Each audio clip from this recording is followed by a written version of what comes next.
just scrolling through YouTube last night looking for something to watch when I came across this video. The dark era of YouTube is coming. My response to Suzy Lu. And it's by a man called John Swan. And I must admit, it piqued my interest. I've never seen either of these people's content prior to this, but after watching this video, I was hooked on this story about one YouTuber called, of course, Suzy Lu. I will leave a link to John Swan's video in the description because a lot of the points that I make here are based off of points that he makes in his video. But obviously I'm hoping to put my own unique spin on it and add my own unique voice to this discussion because I honestly think that this is something that needs to be highlighted more than it is being at the moment, and if I can help in any way to do that, then that's a victory for me. So without further ado, let's get started. This is why Suzy Lu needs to be stopped. Reaction channels are a dime a dozen on YouTube. In fact, you could argue to a certain extent that I react to things that I watch because I talk about them to you guys. However, something that YouTube has always been very clear on is that if you're going to react to a TV show or something that has copyrighted material within it, it needs to be transformative, usually involving some form of critique of said product, which is arguably the first reason why Suzy Lu is such a contentious figure at the moment. Let's just see what makes her content transformative, shall we? There are things I shouldn't forget. What it means to kill. The significance of taking life. And once I accept it, maybe then I'll be able to find some closure. Right now, Kirito's trying to get that closure he was talking about. He's confronting his demons from SAO by taking on the person who represents them. Death Gun. As you can hopefully see by the clip that I just showed, Suzy Lu's content isn't exactly transformative. In fact, I would argue that it offers very little to the content or adds very little to this content that wasn't already there, which violates YouTube's copyright policies. Now, Suzy Lu has been very vocal about the YouTube copyright policies and saying how they're unfair, which can be seen most prominently in the video titled YouTube We Have a Problem, in which she details how other anime channels, including her own, are being unfairly claimed. So back in November, I started noticing there was a ton of anime channels that were taking to Twitter and they were complaining about getting like massive amounts of copyright strikes on their channel. And there was one in particular, I think he had 12, was like the most he had at one time. And on paper, that sounds terrible. I understand the struggles that you go through as a YouTuber, the copyright claims, I get it. I remember playing 5 seconds of music and getting a claim off of it. It can be ridiculous sometimes. However, I don't side with you in this case because you are blatantly disregarding YouTube's copyright policies. And what makes this worse is that you're able to get away with it because it's gotten so bad that your channel got taken down, as you describe in your video, What the F Happened. So, you guys have been asking constantly the past couple of days, what the F happened? What is going on? Where are you? There was even people that were like, why did you delete your channel? That just seems weird. Only to then get it reinstated a little while later, thanks to the involvement of a certain YouTube partner. Now, this YouTube partner has been referenced several times within Suzy Lu's content, usually when she's on the short end of the stick when it comes to either YouTube, drama, or anything like that. And according to her, this YouTube partner has reviewed certain videos that are made on her that she doesn't like. I think it was.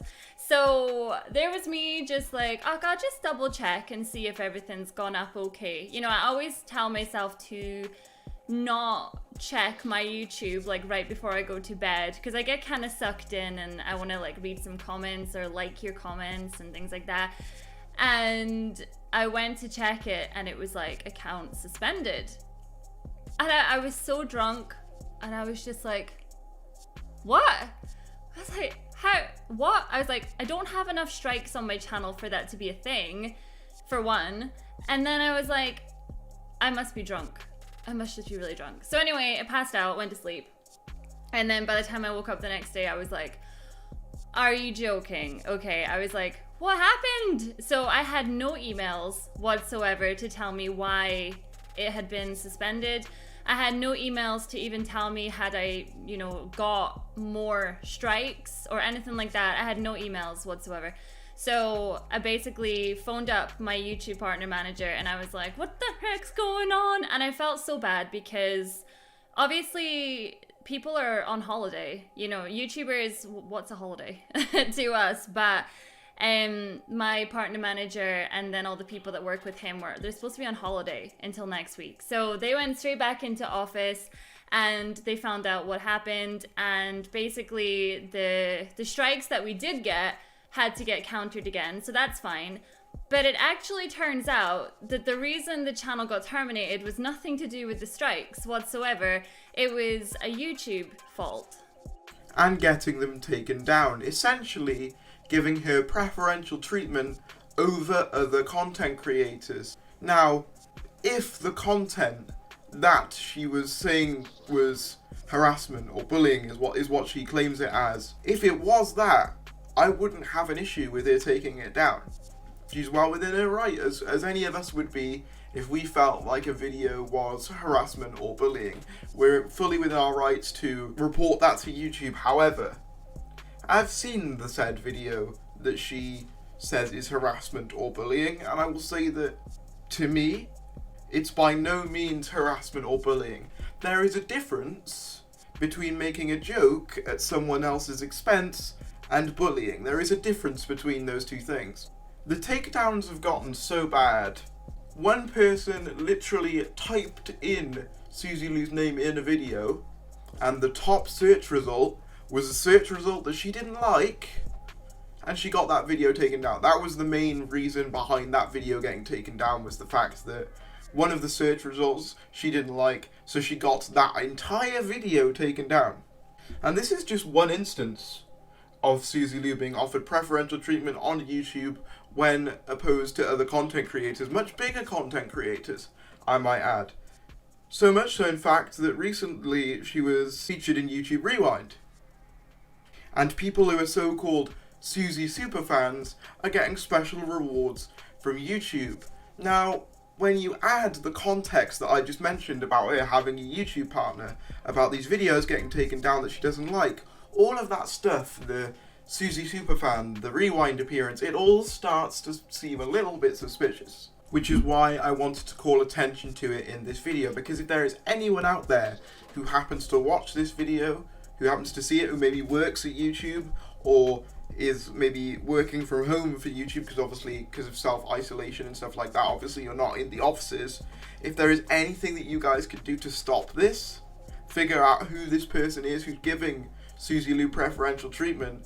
And Suzy Lu's fully aware that she's getting preferential treatment because she has said that videos are getting taken down hours before they actually do get taken down. So she clearly has some form of information that the rest of us don't have. So it's evident to me that there is someone inside YouTube giving her these benefits, these perks that no other YouTuber would have. Essentially, she's playing YouTube on God mode, to do like a video game reference. Like when you type in toggle God mode in Skyrim or Fallout and you basically can't be killed. That's basically what Suzy Lu is doing, and she's fully aware of it, and she's taking advantage of it, and I just think that that's not okay. This is a platform where everyone is supposed to be equal, where everyone is supposed to get a chance to succeed on the platform, and where fair criticism of people is supposed to be allowed. You can't just say that a video makes you look stupid, as she does in the Real T video.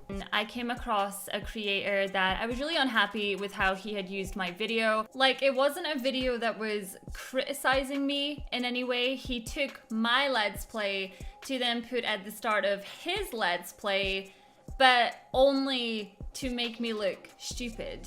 And I think what's even weirder was that he never even referenced my clip in his video. It's like, why was it there? There was absolutely no point it being there whatsoever. And that was why I issued a strike, because I wanted it taken down. And have that be adequate grounds to get someone's videos taken down. It's not acceptable. Just because it made you look bad, by that logic, every episode of Dr. Phil should be taken off of YouTube. Every episode of Gordon Ramsay, or Jeremy Kyle where they're slagging people off, every episode of them needs to be taken off of YouTube because in some way they are making someone look bad.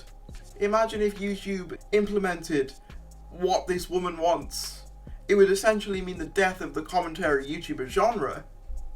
Many of you guys probably won't know this, but a few years ago, this channel called H3H3 got into a copyright battle with another YouTuber who they'd exposed, and through a long and arduous battle, they won the court case on the grounds of fair use. It was a massive achievement for the entire commentary community, and something that, regardless of your opinions on H3H3 now, we owe a lot to them for that. So to then see someone using a friend of theirs' influence behind the scenes to get help that way bigger channels don't get, to me is disgusting. It's absolutely disgusting, and it's why Suzy Lu needs to be stopped. Thank you so much guys for watching this video. It's a bit different from my regular style. It's not really very comedic. It's a lot more sort of serious. I didn't want to risk making many jokes at the expense of Suzy Lu, to be completely honest with you, because quite honestly, she might just have this video taken down. She probably will, because she doesn't like people calling her out on this sort of stuff, even when they've got substantiated claims against her.